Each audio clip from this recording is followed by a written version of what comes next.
नमस्कार मित्रांनो, मी ईश्वरी प्रवीण कौर, प्राथमिक आश्रम शाळा वारोळा, तालुका माजलगाव, जिल्हा बीड या शाळेत इयत्ता चौथी अ मध्ये शिकत आहे. नमस्कार मित्रांनो, मी ईश्वरी दिनेश मोरे, प्राथमिक आश्रम शाळा वारोळा, तालुका माजलगाव, जिल्हा बीड या शाळेत तिसरी अ मध्ये शिकत आहे. तर मित्रांनो, आज आम्ही दोघे तुम्हाला काही अन्नपदार्थांची जापनीज भाषेतून ओळख करून देणार आहोत. ते तुम्हाला आवडेल ना?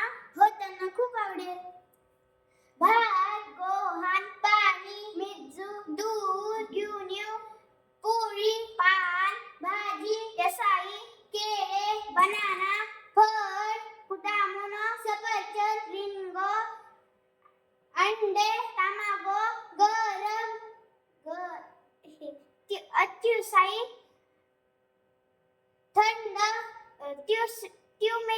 मिठाई. आरिगातो गोजाइमासु.